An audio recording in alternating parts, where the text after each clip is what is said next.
also be showing you a great deal of downtown Thomasville. It's interesting how much downtown Thomasville has changed over the last 100 to 150 years. We think that it really hasn't, that it's always looked like that. Since the 1880s, it's always looked like that. But the resort era affected everything in Thomasville's past, and one of the biggest things it affected was downtown Thomasville. And most of the buildings that are there now were built in the 1880s. And I'm going to start out. Now you can, have you turned it on yet? We are already on, we are in. This is our little sign for Miss Elsie Alexander, who gave us the money for this audiovisual equipment. We're trying to start with that. This particular picture is taken probably about 1887, and it's probably one of the earliest photographs, particularly of this end of Thomasville. And there's several things in this photograph that are interesting to point out to you. One thing you can tell, it's taken after 1885 because it's taken from the Pineywoods Hotel, which wasn't built until 1885. It's from one of the towers on that, looking north up Broad Street.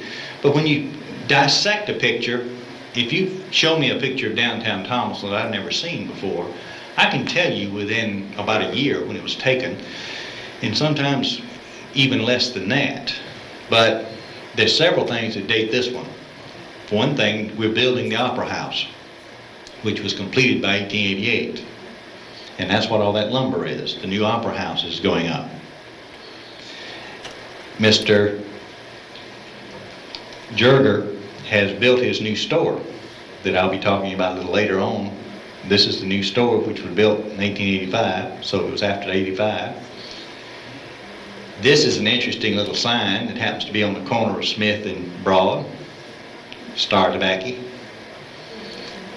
But this is a very interesting little piece here. This is that omnibus that belonged to the Pineywoods. That's what you rode from the depot up to the hotel. The top here was red, it was light blue in here, and dark blue on the bottom. Yellow letters.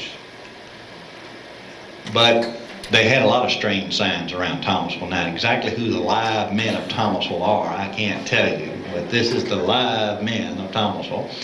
But it's got Millette, who was later, of course, a very big realtor dealer here too. It's this is, of course, Thompson's Ironworks,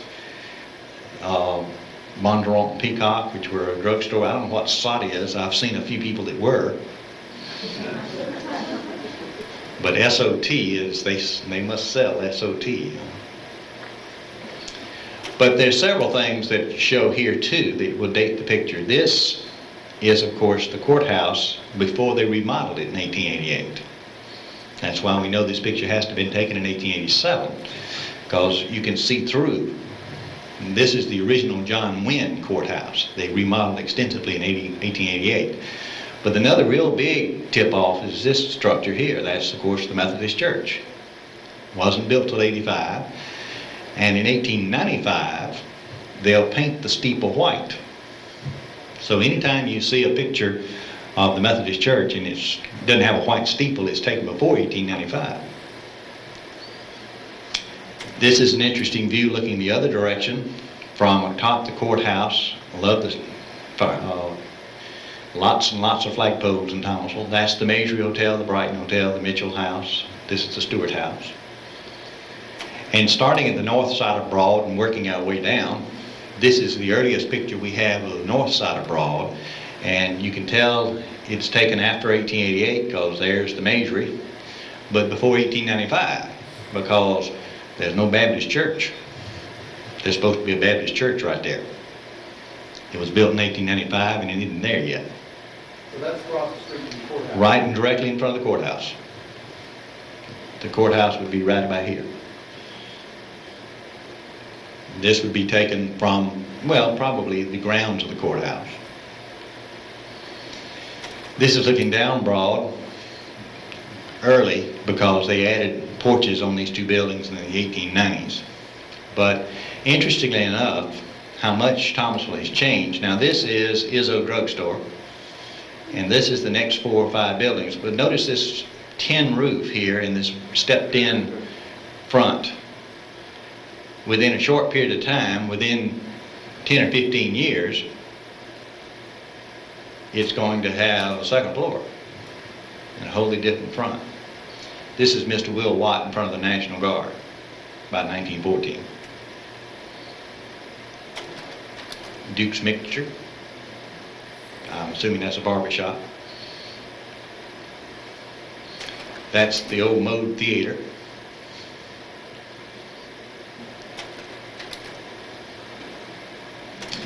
This is originally, it was of course Terry's drugstore for many years. Most of us remember it as Terry's before Izzo became drugstore there. But notice this neat balcony on that thing. This is the little alley that goes between. Western Union used to be on Broad Street. Of course, this is the Watt Hardware. But it originally was a two-story building. The original James Watt Hardware, and Mr. James Watt came to Thomasville about 1873. He had originally come into the United States earlier than that, lived over in Bainbridge for a while, had a wife and daughter there, and they died. And at that point, he will move to Thomasville and ended up marrying into the Hansel family, of course. But this store is a two-story building. This is Jackson Street, this is Broad Street. And if you blow it up, you can see James Watt right there. But notice these balconies.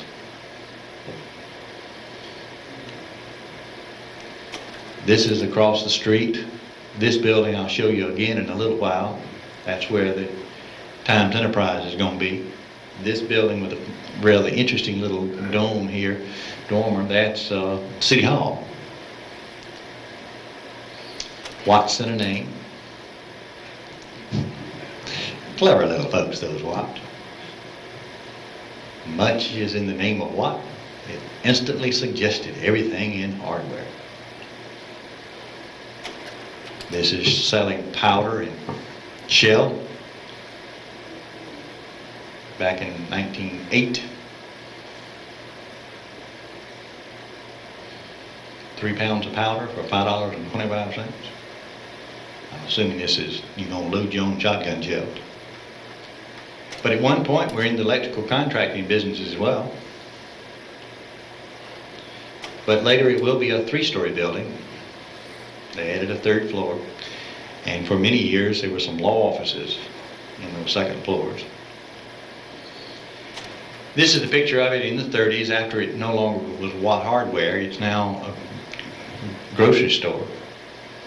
Vegetables for sale here. At that point, Mr. Wills restarted the business in another location. But I told you that funny little building on Jackson Street I'd show you later. Now this is what you call close competition. That's the Southern Enterprise, and that's the Thomasville Times. They are not yet in business with each other. They're just in the same building. Now, this dates back to the 1850s. This started about in the early 1870s. And finally in 1889, they'll merge the two. Triplett will come here in the 1873, start this building, or start the Thomasville Times newspaper, will buy out the Southern Enterprise and make it a daily paper. And from 1889 to 1910, interestingly enough, the Times Enterprise was a morning paper. Then it went in the afternoon, and then just recently we've gone back to having a morning paper. They can't seem to get it right, I don't know.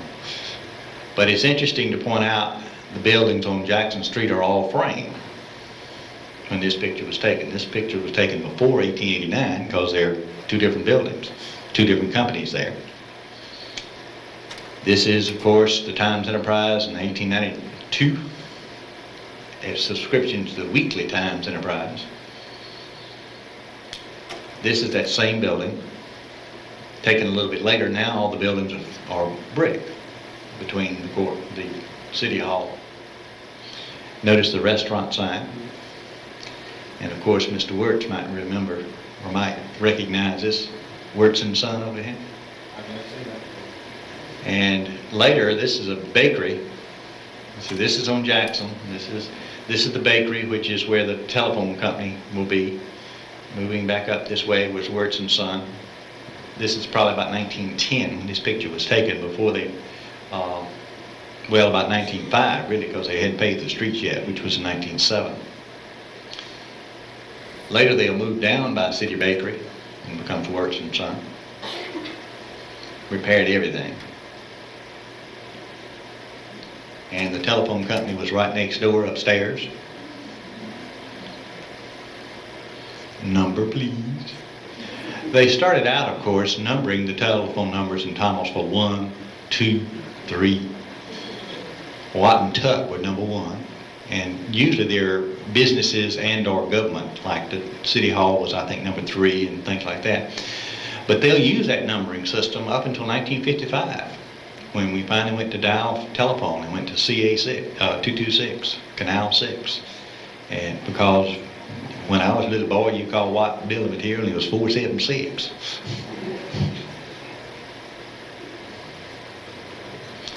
This is looking up Broad again. This is the fence by the Pineywoods Hotel.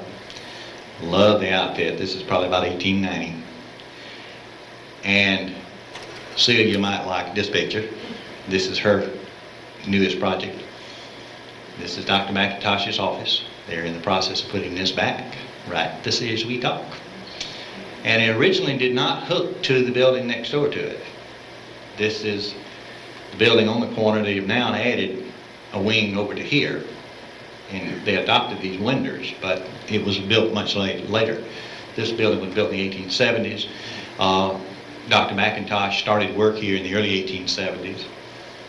And of course, with this, in this building, that Dr. Reed will come first to work in Thomasville with Dr. McIntosh. Across the street is the F. Flipper Company. We think this is Isabella, who was the mother, we think, of all the Flipper boys who went out to be so successful people. Later on, Festus Jr. will build a 2-story brick building on Broad Street. Undoubtedly must have at one point lived on the 2nd floor. You can see drapery and all. Across the street is Durga Jewelry. It started out in the 1850s, about 1857, when Mr. Joseph Jurger Sr., who was from Brandon, Germany, came here and established himself as a watchmaker, jewelry manufacturer, and so on and so forth. But by 1885, they'll build this building, and they'll move next door in this building. This is bicycles right now. But at one time, the Jurgers lived in this little house and used this as part of the store. They'll tear that down in the teens, probably around 1915, 1916, to build Ball Hardware. And this is Mr. Joe and his family, the original Joe. These 2 buildings were built in 1885 and designed by, look at this, the gobbledygook on the top, I just love it. They were designed by J.A. Wood.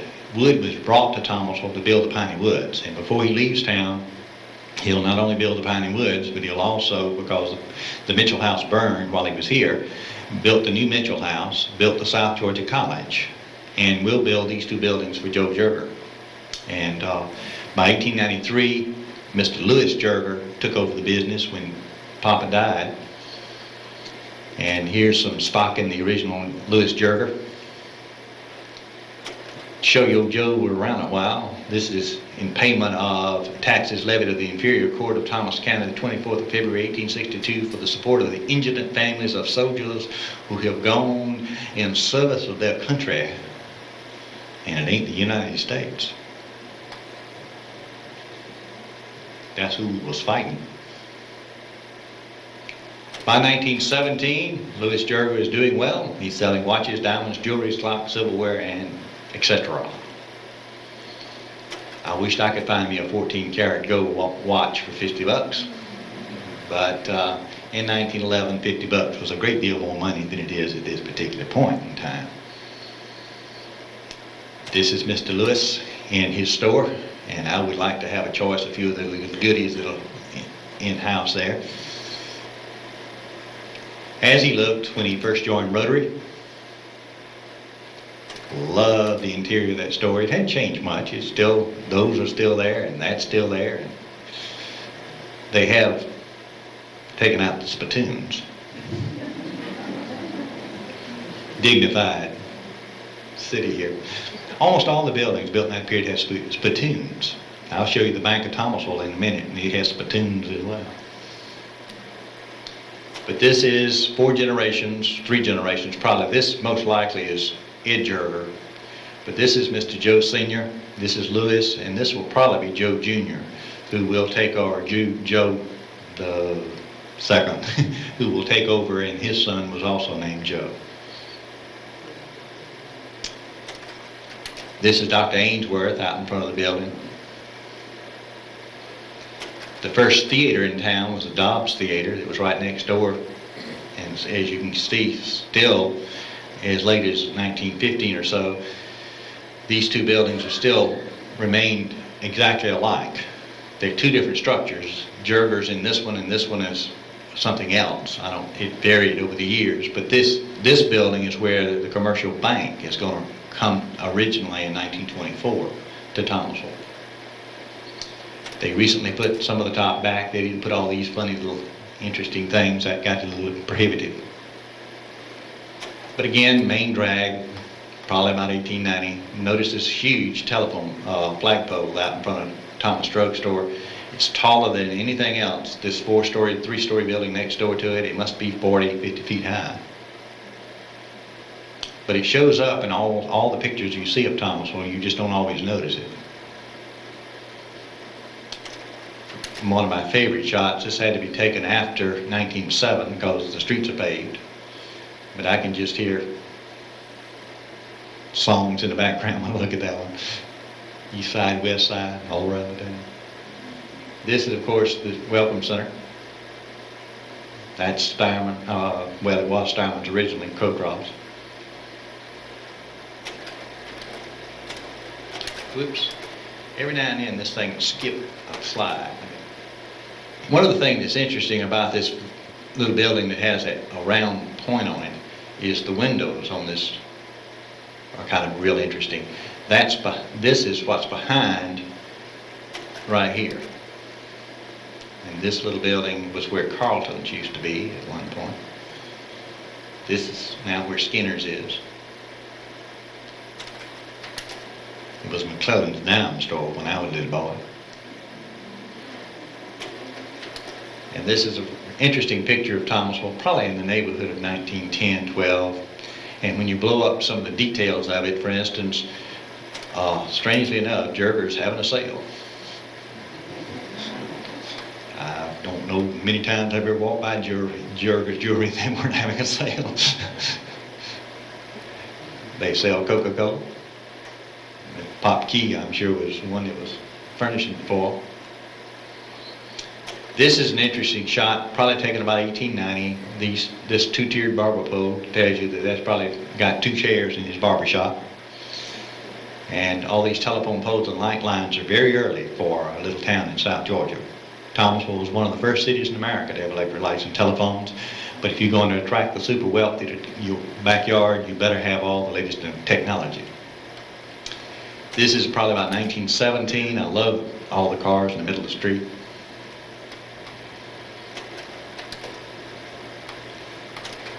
Watt Supply Company, undertakers and practical embalmers, full line of coffins, caskets, and undertaking goods. I like this line, night calls promptly answered. Okay. But they also sold furniture, baby carriages, and window shades. But undertaking still a special. This is complete line of funeral goods on hand. Calls promptly attended. This is from a 1919 newspaper. But this is the building that John Watt, and it still has Watt Supply right here on the side of that building. That's Thomas Drug Store, of course. Oh, I would back up for a second and show you something if I can back up. Roscoe Luke's law office. That's gone now. That dormer is, that bay window is no longer on that building. That's what Friedlander's or was. Kathy Con. That's what they tore off to put that front on the front. All the name of progress. But this is a very early shot of it, and I also will come back to this. This is Thomas Drug Store when it was first built. It was built in 1881, the building that's there now, and it originally probably must have looked very similar to the Methodist Church. Be willing to bet that this is a light orange and this is dark red, but it was a brick building and two different color brick, and they painted it white somewhere in the neighborhood of the turn of the century. But this is the front of Watt Supply. I don't know if any of these people are Watts, but I'm assuming one of them must be. But Watt Supply, furniture, sash doors, oils, so on. Love that chair. Sewing machine, anyone? You can also see the bank across the street. This is First National Bank, the Welcome Center, in the window. This is the gentleman we call Buckshot. I found out why when I found out his first name was Simon. I don't know how long it'd take you to say Simon Steirman and get it right. But they called him Buckshot, and he had lots of funny stories told about him. I don't know how many or any of them are true. Supposedly one time he discovered somebody had bought a saddle and he couldn't remember who'd bought it, so he charged 5 people and all 5 of them paid for it. And he kept the money. He figured if they didn't know, why tell them? His business was this one right here. Interesting man. He was a much different from his brother. Lewis was a much more dignified, I suppose, gentleman. Lewis, of course, had a store across the street on the corner. And what's interesting about this is taken in 1898. These boys are on their way to Cuba. But notice the building originally had a 45-degree curve. There had 3 windows across the front and then a window at an angle. That's interesting because by 1926, it doesn't. They just straightened it out. For whatever reason, I can't tell you. But he will take these 3 buildings here and incorporate them into one main structure that he'll call Steirman's. Here's dry goods. Really one of the finest department stores in southwest Georgia. People really from all over this area, Tallahassee particularly, used to come up and shop at Steirman's because they really did have some of the finest clothes around. Home of Hofschaffen and Mocked clothes for men. If you haven't noticed, they had a cute little deal over here on the left here, his first pair of pants. They would go to the Archbold every year, and find out who was born that day. And then they would send us a little pair of pants to each of the little boys that were born that day. And so you got a little pair of pants in the mail, his first pair of pants. What a cute gimmick. Dan, you listening? It's a cute gimmick. It might work now. But this is the new Steirman's, 1885 to 1926, when he built this building here. And of course, I suspect one of them is me, I don't know. But that was the best seat in the house, let me tell you. If you wanted to see a roadshow parade, you had up there in those top windows at Steirman's were a really good place to watch the parade. And I watched all the early parades from up there. My aunts worked there for years. This is later Ingram Drugstore. It was originally the Pearl Saloon. Started by one of our more prominent families we won't go into. But this will be later Ingram Drugstore, and Ingram Drugstore will be taking a new feller in 1914 called Ben Inman. And Ben Inman worked for Ingram for a number of years, then bought him out and moved across the street and bought Mash Milton Drugstore and was there forever. But some fairly famous people walked in Ingram's. Well, I'll back up Every now and then this thing just skips us. This is, of course, Ed Kelly. That's young Stribling. This is Roscoe Luke, and that's Jack Dempsey. He was very good friends with Mr. Stribling. He used to come visit all the time. The Bank of Thomasville itself was started back, it evolved out of a private bank which started in the 1870s.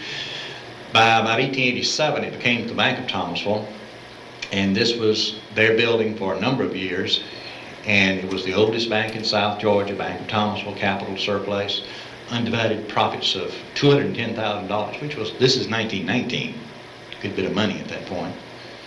Mr. Roscoe Fleetwood is just cashier at that point. There's a piece of stock in the Bank of Thomasville. In case you've never seen any stock in the Bank of Thomasville. Big, big, big bank. It had some of the most, their board of directors was a who's who. It had a William Flowers on that board. It had everybody from Archbold to the Flowers to the Balfours to almost everybody was on that board of directors. It was a very, very prominent bank, the biggest in town. And this was the original building here next to Steinman's. They will move across the street in 1926 under this man's tutelage. He's now the president of the bank, Mr. Roscoe Fleetwood, and build the Bank of Thomasville. And this is the Bank of Thomasville before it became the commercial bank. And I do love the street light right out in the middle of the street. Still says no turns, no U-turns. Yeah, they still do. I saw one get caught just recently. And of course, here's Inman Drugstore. By this point, this is Inman Drugstore. It had bought out Nash Milton by that point. But this is the opening day for the new Bank of Thomasville. Notice all the spittoons. Brass.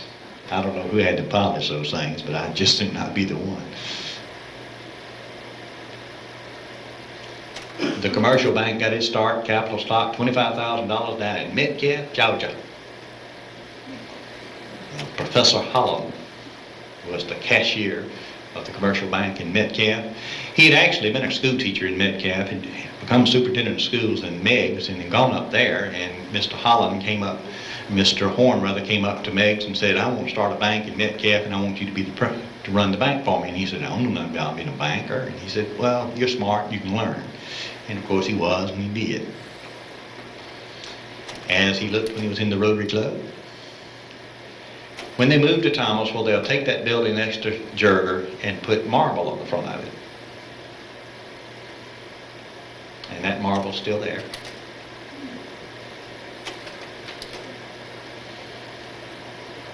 This is the interior view of the commercial bank. Of course, it's the only bank that survived the crash.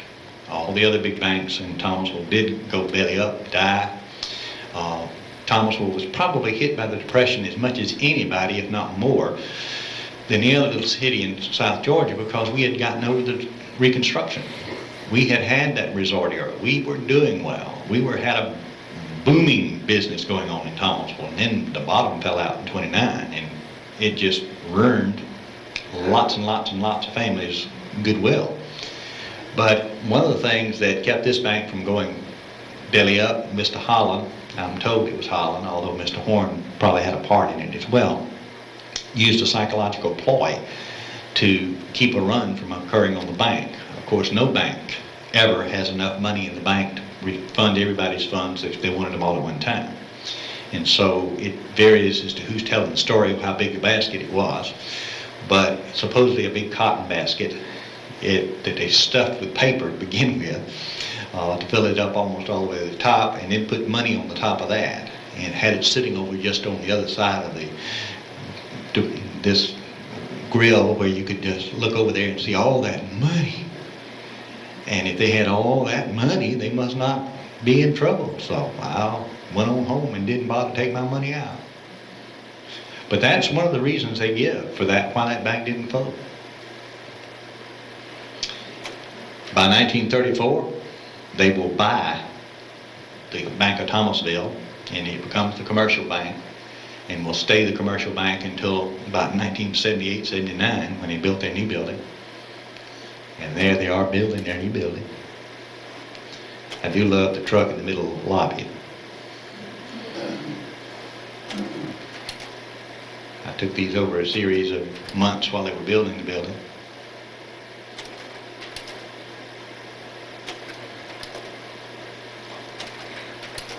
I got so busy with this I didn't take a single one of the new bank and just built.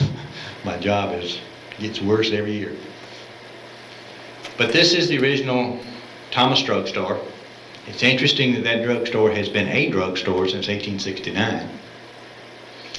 Mr. R. Thomas did not become affiliated with it till 1881. It's only been Thomas drugstore since 1881, which still makes it the oldest drugstore as far as we know in the state of Georgia.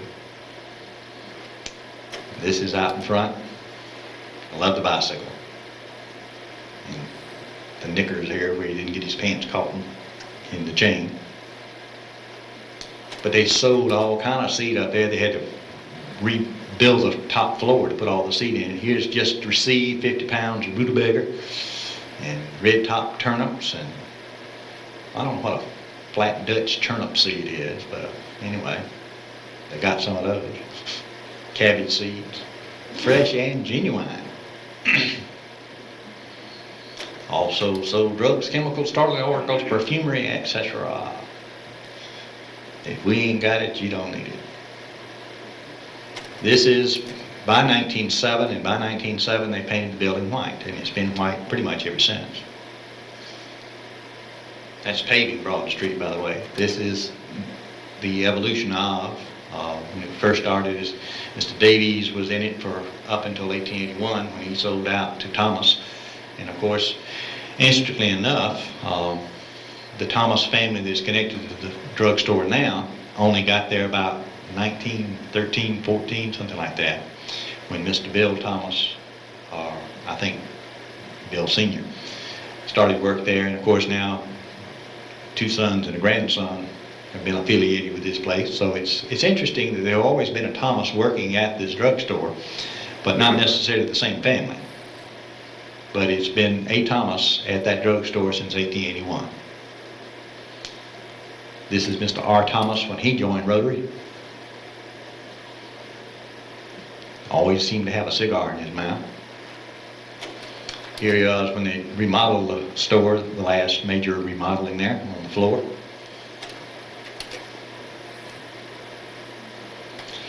And I found out, Dan, that Neil's wasn't the first one to have a sign in the middle of the street. Mr. Thompson and Company, sashes, blinds, doors, paints and oils, furnitures and coffins, with a little hand pointing right down here. Now, if you think that sign is difficult to read, I'm going to show you where I found it, and you'll be amazed that you can read it.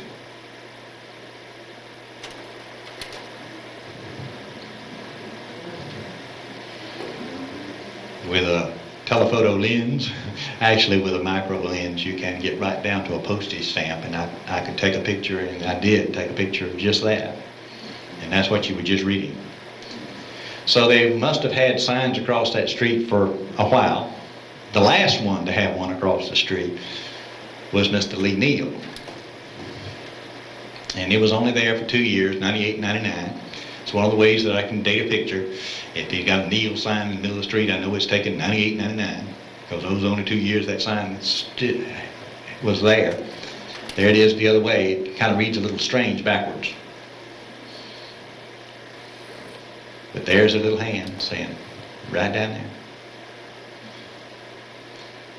But notice, on the other side of the street, this is the bank, the National Bank of Thomasville. And at this point, that's now the Welcome Center. And there is no two-story building next to it. In 98, there wasn't one there. But here's Lee Neal. Get up close, you can see Lee Neal and Brothers. And I'm talking and brothers. There were 6 of them involved in this corporation at one time or another. Most of them are names that you'll, Ralph and Wallace and Clyde, and so on. A lot of names you'll all be familiar with. But in 1906, they decided to buy out and expand. Levi Dry Good House was up at the Mitchell House corner. Here's recommended by Levi Fine Shoes of Thomasville. And this is the Levi Mercantile Company and their fine staff out in front of their building. But in 1906, they'll buy this building or move into this building. And it's interesting that according to Lawson Neal, Neal's department store has lost money 2 years in their history. One was the year they moved here, 1907, which might tell you something. And then again in 1933. And I don't know if Dan can keep that racket up for the rest of his life, but he hopes so. This is the first major remodeling of the building done in 1919. Used to advertise on the sides. Notice this crazy fella here. I'm not sure what he's up to, but he's in the wrong place. They didn't always advertise on the side. This is looking from the other side of the street. This is, of course, now the back side of Neal's. This is the post office right here. And I love this little balcony on the post office. It moved, of course, to the new post office in 1915, and at that point, Neal's expanded on back into this area and remodeled extensively in 1919. On the other end of the Mitchell House on Madison was this, which is, of course, the Grand Theater. And the Grand Theater was the first major motion picture theater in Thomasville. It had a 700-seat capacity, had one of the largest stages for vaudeville acts in Southwest Georgia. And by 1926, it was being run by a young entrepreneur by the name of Nat Williams, who had come to town in 25 rather, and it already started what will become quite an interesting corporation called Interstate Enterprises. And he was operating this theater under the logo of Interstate Enterprises, and that's the only one he owned at the time. But he had already seen eyes of Interstate Enterprise, and of course he had motion pictures all over Southwest Georgia. Never named any of them more than 4 letters. It was the Rose, the Mode, the Rise, the Highway. I always have loved the Boston's the best of all. The Boston was the Bean. But it was one of the last to be built. The Palm Theater in Pelham. They were always 4-letter words. Never waste space more than 4 letters.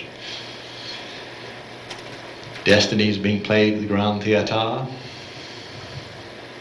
Right down from the Grand Theater was the Thomasville Times Enterprise.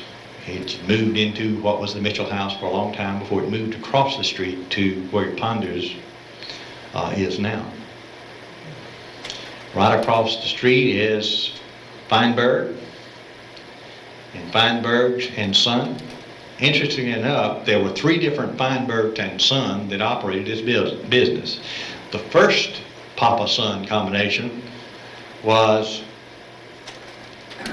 this man, which was Harry rather, and this man, which is Wolf.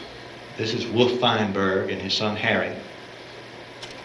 And their beautiful downtown showroom here.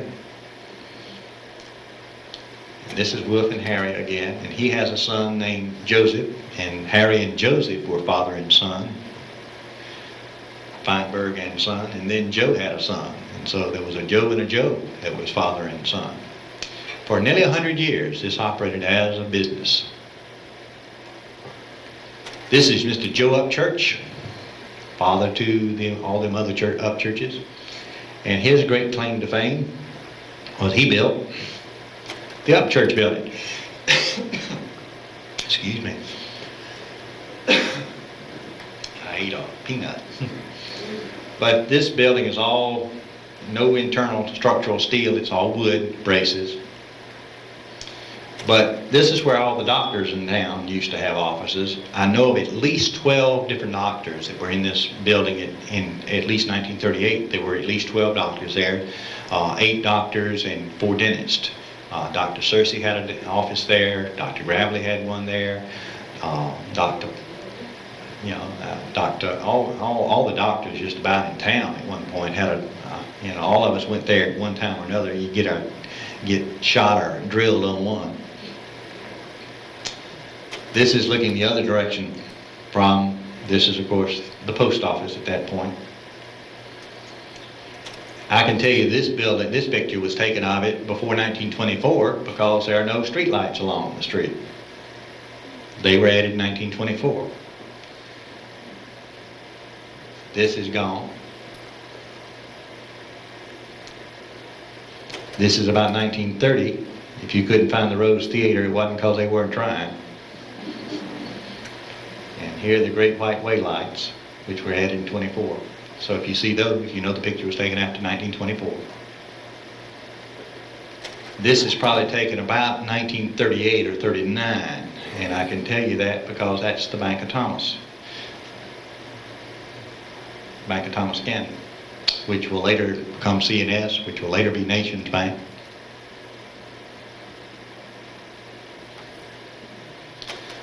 But bless its heart, it lost its roof by the early 50s. WKTG. We all remember when WKTG was there. Well, if you were as old as I am, you do. This is, of course, where the Vonnedoes held forth. Mr. Heath Vonnedoe came and started a business in the clothing business in 1901. One of the first ones around. And he brought his two sons, Heath Jr. and Zach, into the business. Mash Milton will later become Inman Drug Store. The National Bank of Thomasville at one point was a one-story building. It's now a two-story building. Still National Bank of Thomasville. For some reason they took this off. Almost every architect that ever came in to look at old pictures swore that it had been added later. And it wasn't. It was always there from the very earliest times. This is, of course, where Buckshot Starman and so on had originally started in this building. That's why there's an SB up here right there. But it's also later purchased in 1905 by Christopher Columbus Cocroft, and they will start Cocroft Music Company, which is, of course, still run by Christopher Columbus Cocroft Jr. But this time of the year, when the birds and sing in the springtime, ah yes, written by Christopher Columbus Cocroft. This is his wife. The Pineywoods rag. The Cute Kids, also by his mother. Down in the little mossy dell. Not everybody was a Cocroft that they published. Here's Alice Rowland. And just in case you don't know that he ever did, and it just somehow, having known the man, it strikes me as being a little interesting that he did this. Who'd have thought old Cyrus Mallard did a Halifax rag? He doesn't seem like the kind of person that would write a Halifax rag, but he was a very dignified organist when I knew him. But as I say, next to the bank at this point is no two-story building. It's just a one-story building. By 1915, there's a two-story building there. That's the one they're just working on right now. Had some rather interesting windows. Can't believe they did all these wonderful things to downtown Thomasville in the 1950s, but they ripped off a lot of stuff in the 1950s. Of course, we're gradually nibbling it away. We're about to get back. I would point out that these three stores here are the Ford Motor Company. This is their storage facility. Here's the First National Bank, which is, of course, where the Welcome Center is now. Whoops. I don't know why this thing will keep skipping a thing. Citizen Bank and Loan was also operated out of the National Bank as well. But It's interesting that at this point, here are the three stores that will be Ford Motor Company, Thomasville Sales. But when it was first started, I'm going to point out something to you. These arches are really easy to catch on that building. You can still find them on the buildings out there now. At this point, Ford Motors is in the middle of the three buildings. It's in the middle. Logan Exchange. That's about Mr. J. and Rosolio's store. Because the middle building used to be Mallard and Vonnedo. And the Ford company was next to it. They had moved over here when Mallard and Vonnedo moved down here.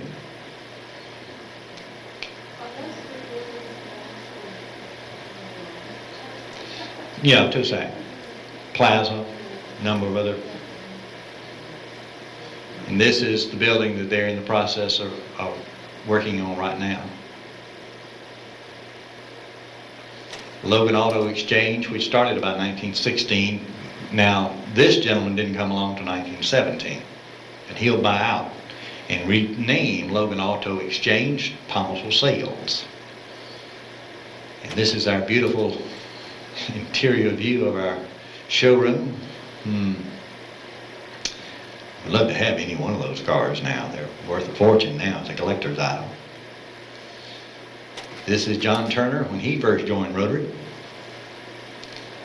His sales card. The long line of John and Jack Turners. There have been 4 or 5 of them now. Luckily, they do change. You know, one decade it's Jack, and the next one's John, and then the next one's Jack, and the next one's John. But they're all John L. Turners. Right out in front of the Ford place. 2 gas stations.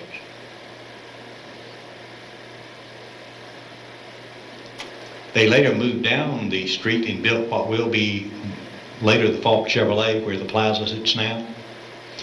In 1926, they're down there. Notice the wonderful waiting room here. We now have a TV in our waiting room at Thomasville Sales. They had a radio. Some things change and some things don't. This is Thomasville Sales Company. He's buying a car for $572.47. Lock nuts cost extra, foot feet cost extra, and a speedometer cost extra. A speedometer cost extra. Oh well, $602.22 total price. That sounds cheap, but that's a year's pay for most people in 1927.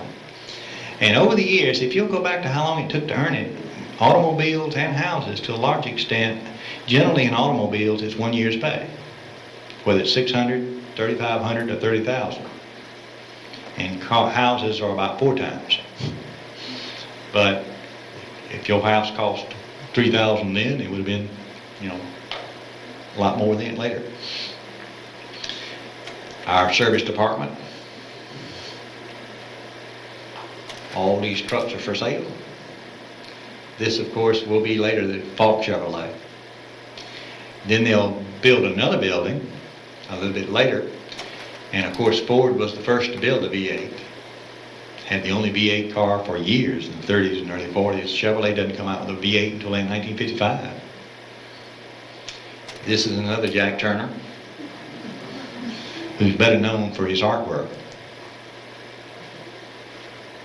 But they'll later build what was later Lewis Enterprises. That was the Ford company when I grew up. Ernest Spence, of course, had a filling station here for a long time, and he was part owner. Mr. Bob Balfour. Notice it was originally a Texaco station. Later it's a Standard. First Buick showroom. This is interesting because it's also the third road show. Held at the Buick showroom. They're on Madison Street. That's about where Ponders is now. That's Zach. Uncle Zach, I guess you'd call it. That's when he joined Rotary. And of course, they were in the haberdashery business. This is 1922. And you talk about dapper. Oh, yeah. Now that guy's got it now. His hat, the whole 9 yards now. Complete with that unacceptable thing to be doing anymore. That's your dad. And this is, who's he? He a satisfied customer. This is an interesting shot of this end abroad. It doesn't get shot much. And I noticed this white sign here that says printing. This is A.W. Mahler studio right here, and this is the one that Mr. McCollum has just restored. Look at all that beautiful gobbledygook that used to be up there. That was the smokehouse for a while. Shot it over a corner to her shoulder to get a little bit better view of it. We don't know who either one of them are. Just show up in an album that I have come across. There's those arches on those front of the buildings. You see that little print sign? This guy's selling grapes that he picked up in the northern part of the county and came down and sell them to them Yankees. Make some money. Mahler's studio was on the corner, right next to the corner. This is actually Stark's Bakery. This is building is A.W. Mahler's studio. At one time he was with Hawthorne, Mahler and Hawthorne. That's a very early shot because by the early 1880s, by 89 or so, he's no longer with Hawthorne, it's just Mahler. But all illustrations made in this 1919 newspaper were taken by A.W. Mahler, photographer. This is his studio again, 1915. Both of these buildings now are gone. That's the subway. And this is about the little barber shop.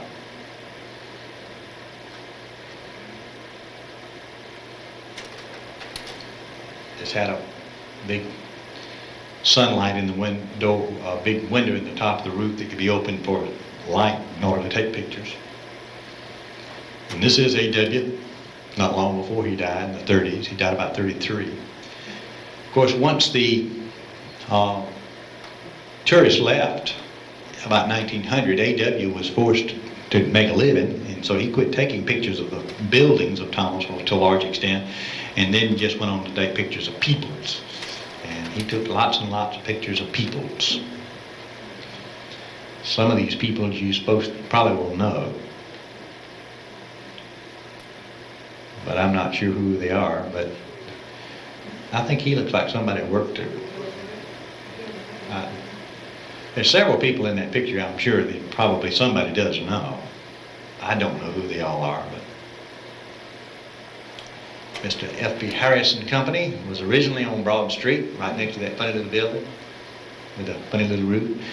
Started about 1920, and as a treasurer and secretary and manager, W.J. Powell will go into business with him.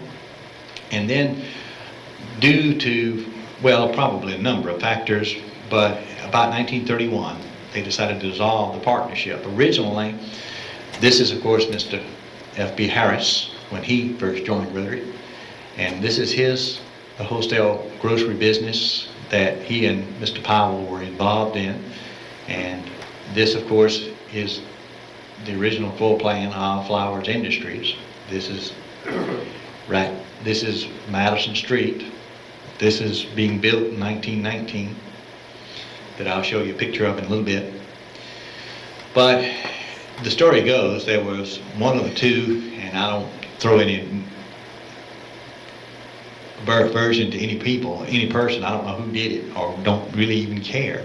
But supposedly there was some sugar ball and some money lost on it. The sugar market values fell, and it was not worth as much money as they paid for the sugar. And so whatever reason at that point, and it was a amicable breakup, they decided that they would just split the corporation and go their own way.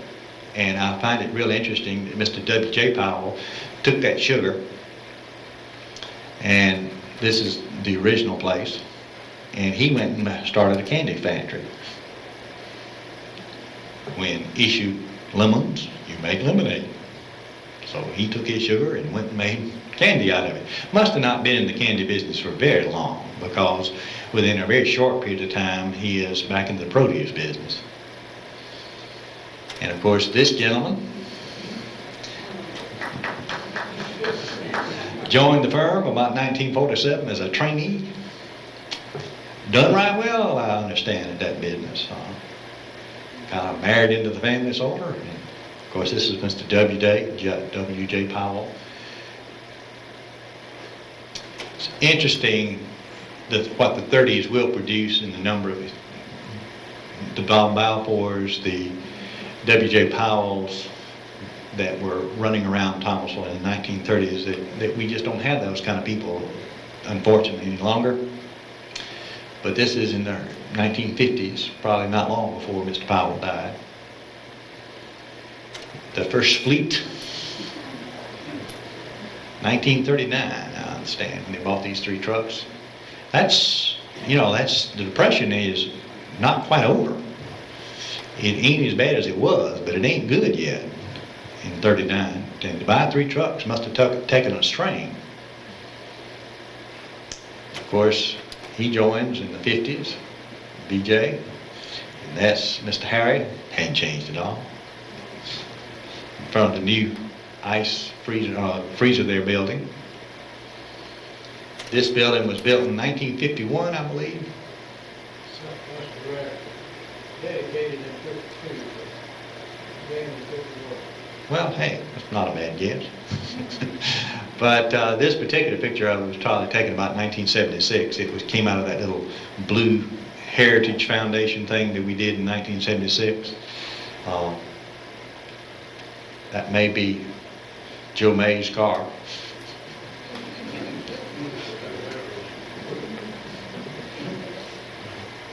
Today, of course, that's the original part, and they've expanded just a tad, nothing noticeable, but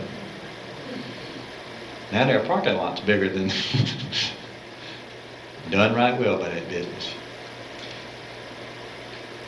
And of course, the heart of any business, and any businessman that gets that at some point does go out of business, is these folks. They're the employees who actually run the business. Without the employees, buildings don't do too much by themselves. Some folks we recognize better than others. Some of the Powell boys still involved in that organization.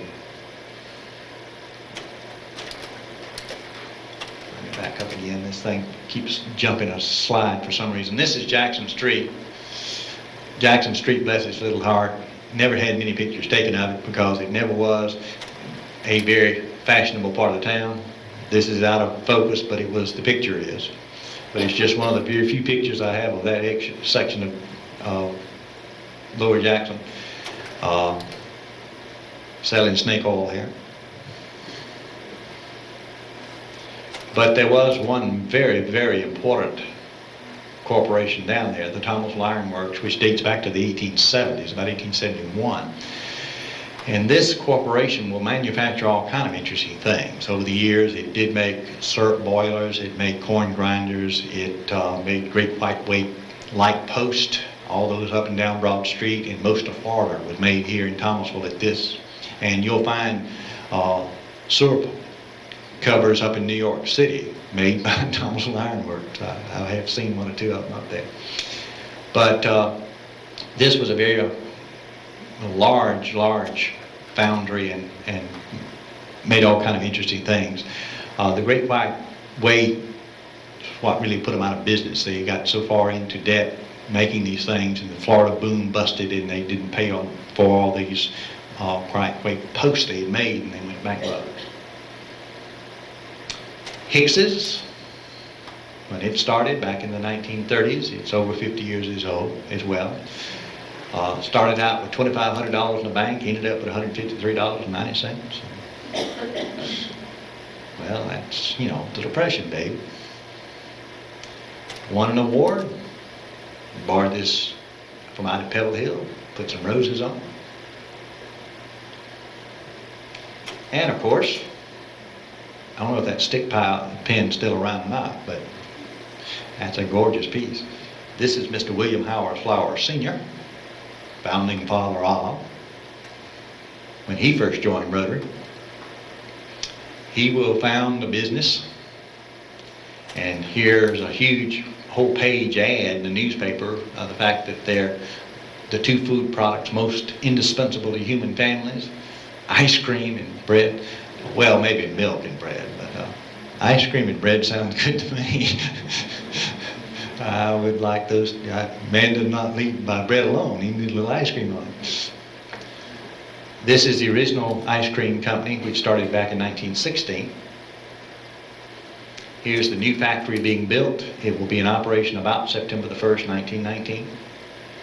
And Mr. William Howard Flowers was doing right well with it. He said he was, by 1926, one of the best known and biggest manufacturer of bread in southwest Georgia. I suspect that's probably still true. You might expand it a tad now to the whole United States, but it still does right well. Here's Flowers Baking Company. One time there was also an ice cream corporation run out of Mr. Joe Flowers, and I think at one time Robert Flowers was involved in that. And of course this is a Christmas dinner, I think it was, there at the factory right after it was finished. Of course, Mr. William Howard Flowers Jr. had gone off to college. William in Washington and Lee, I believe it was.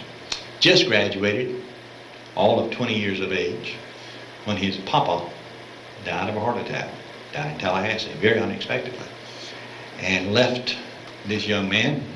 And the older I get, the younger 20 sounds, responsible for running the family business. Must have been a terrible responsibility to take over 20, $90,000 sales per year, some 17 routes, I think is 25 employees at the time. But he took that responsibility. And here's the factory that he will have to take over in 1934, I think it was. And this is Mr. Bill when he joined Rotary. I love your shoes.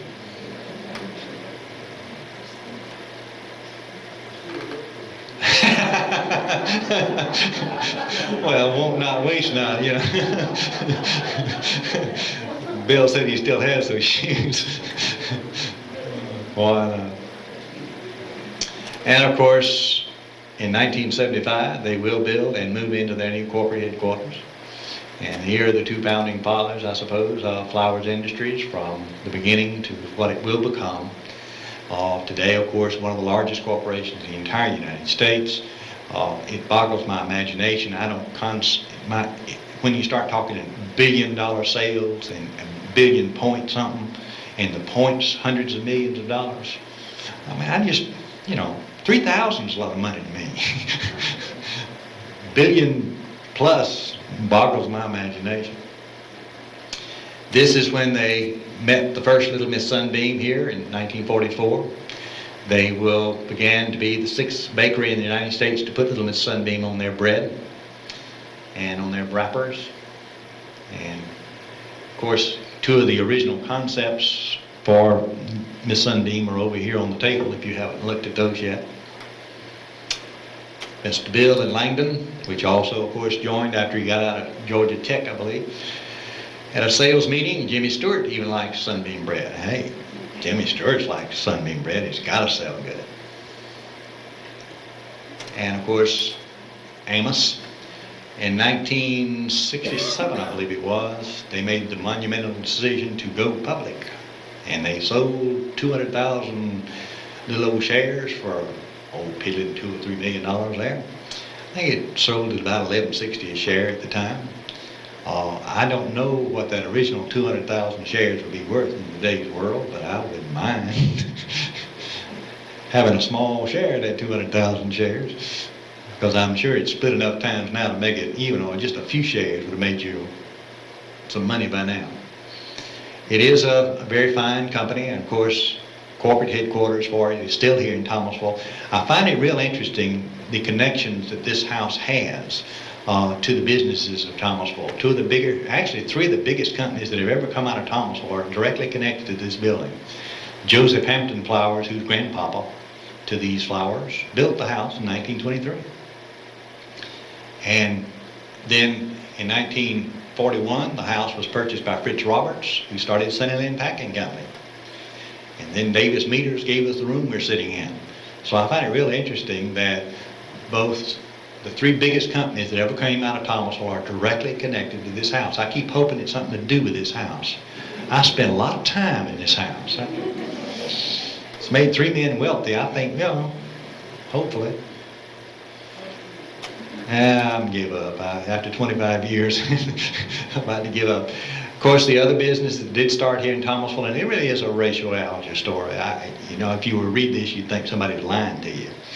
They started out repairing gas meters in the backyard of Mr. Claude Davis's house on Colton Avenue.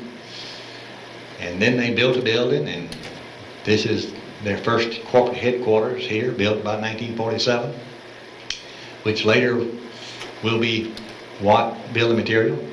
I'm assuming these are gas meters. That's what I'm hoping they are. But this is their first major corporate headquarters. They went public in 1972, had 35 million net sales in 1975. I don't know what their sales are now, but it's well on up into the, lots of digits.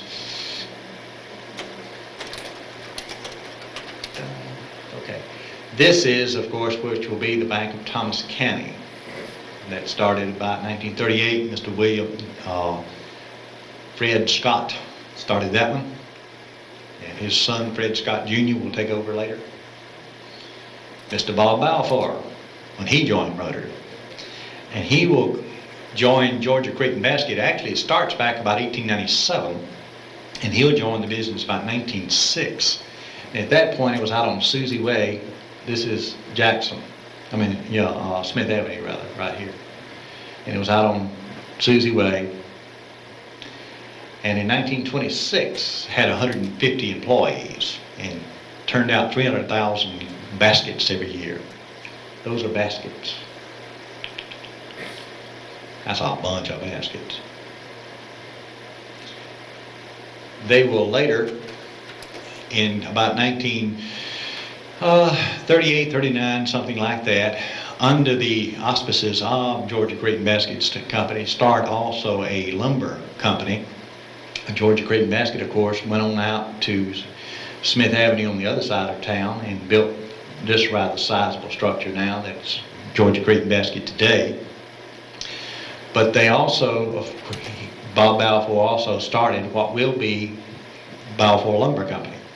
And he has a really interesting story behind it. Mr. J. Morse, who owned Inwood Plantation, told Mr. Bob Balfour as he left for the summer that if he could go out to Inwood and cut the trees off his plantation where he wouldn't miss them, he would sell him 1 million board feet of timber. Well, at the time, Mr. Bob wasn't in the lumber business, but he hired him a lumber sawmill and went out and hand selected every tree. And when Mr. Morse came back, he couldn't tell which trees he'd cut. And that put him in the lumber business. Mr. Morse told his friends, and came, and of course, Mr. Bob Balfour will end up building one of the biggest sawmills in this part of the country as well. Thomasville Ice Company here originally was over about where W.J. Powell's freezer is now. They sold everything, ice, wood, coal, feed. But they were already beginning to have some real problems here. Ice refrigeration is the safe place to market here. Them new things like refrigeration dries out and destroys those valuable vitamins in your meat. So don't put your meat in refrigerators, put it in ice boxes. Of course, they had originally gotten the right to bottle Coca-Cola, and will publish on their Coke bottle Thomasville Ice Company, and Coke wouldn't let them do that, and they jerked their franchise. And then Pop Key came along and started a business. But that's sort of my business acumen. I'd give up ice, give up Coca-Cola and keep ice. Somehow, that doesn't seem like the right thing to have done. But nothing spoils in Thomas County. This is the second owner of his father, who was Peter. Peter York will come from Denmark to America, in through New York, probably Ellis Island, stay for about a year up in Philadelphia, then go down to Florida and meet up with a Mr. Henry Sanford, and who was Sanford Boulevard, who was a nurseryman here as well, best known for having really built the boulevard around Thomasville. And he will bring Peter to Thomasville, Mr. Sanford will. And in 1898, Peter will start Thomasville Nurseries out on Smith Avenue. And this gentleman, which was Sam, and this is what he looked like when he first joined Reuter, joined the firm about 1919. Drive out, home of roses.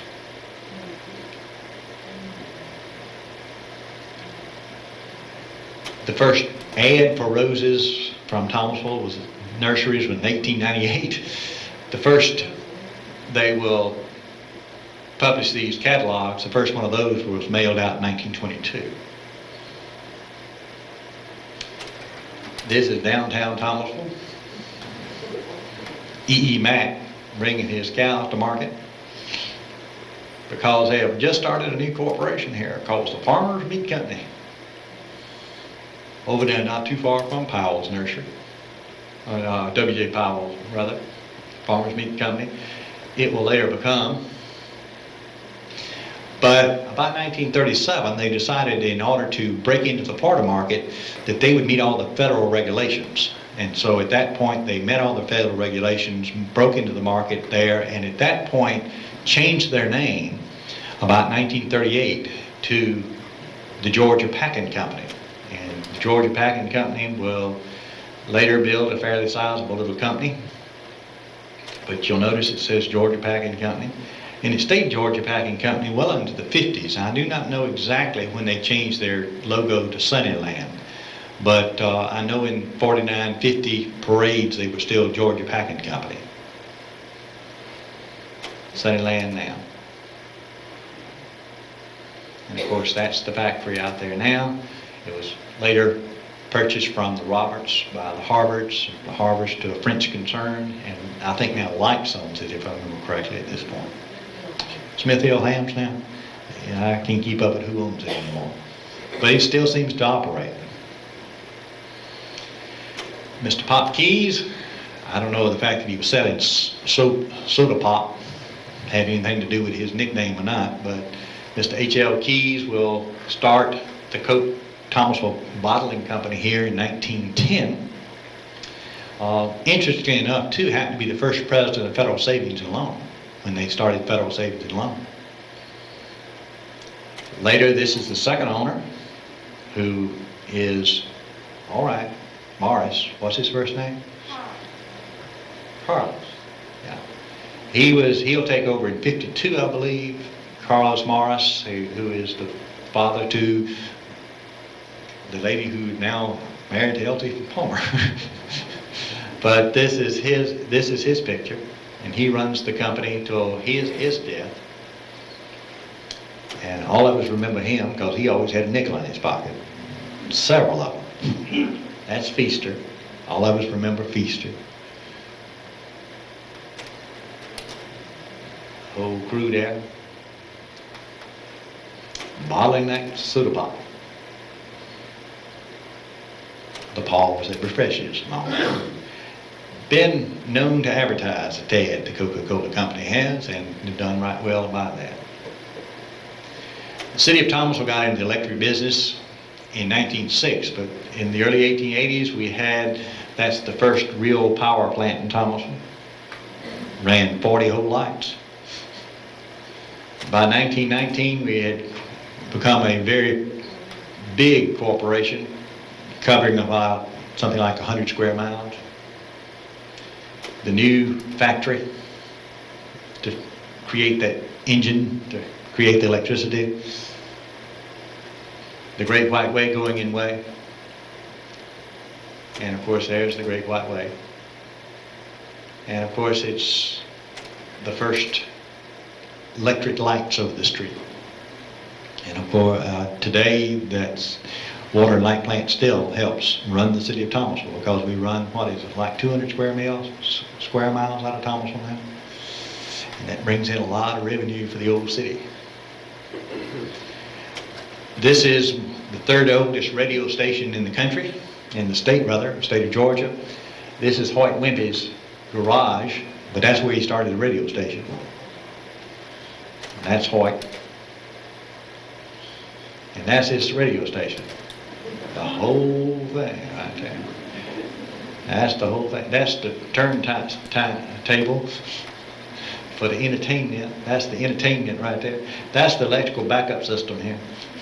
Those are batteries made out of mayonnaise jars. All homemade. That's his big transformer there. Grew into a nice little station. Still there in the same spot. Originally called Wimpy Radio. They had a portable system that they could take out and broadcast live. This is probably Miss Pansy. That's Forbes Field out by the college where they played polo. Thomas County Federal got its start in the 30s as well. The Depression had hit Thomasville, killed all our banks, and so they finally passed a law saying you could start federal savings and loan associations, but you had to raise some money locally before the federal government would loan you any money. And they had to raise $6,000 locally in order to borrow $18,000 from the federal government.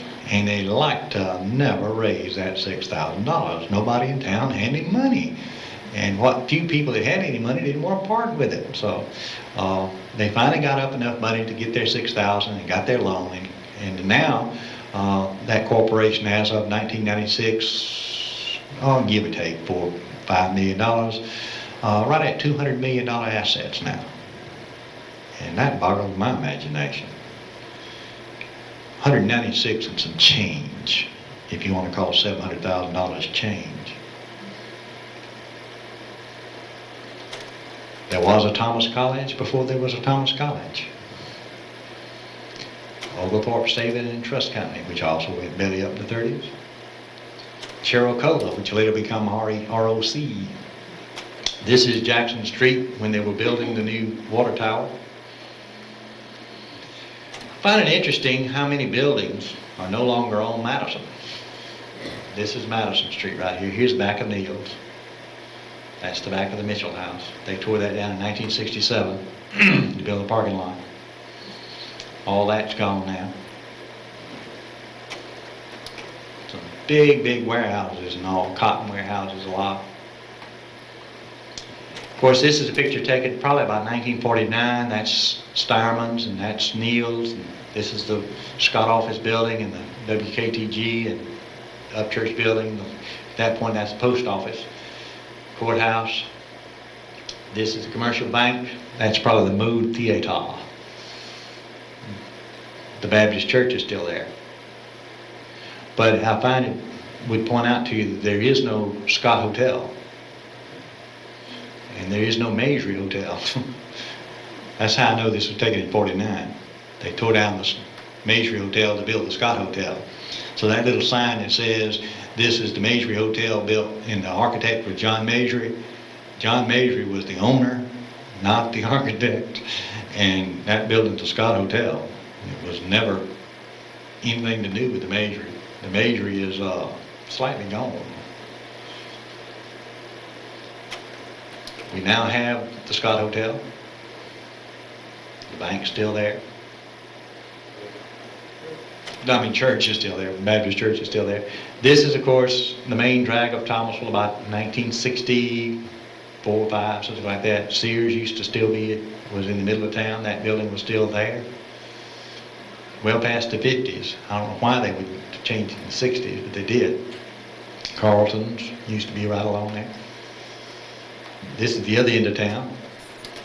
J.C. Penney's, McClellan's, Perry's Drugstore.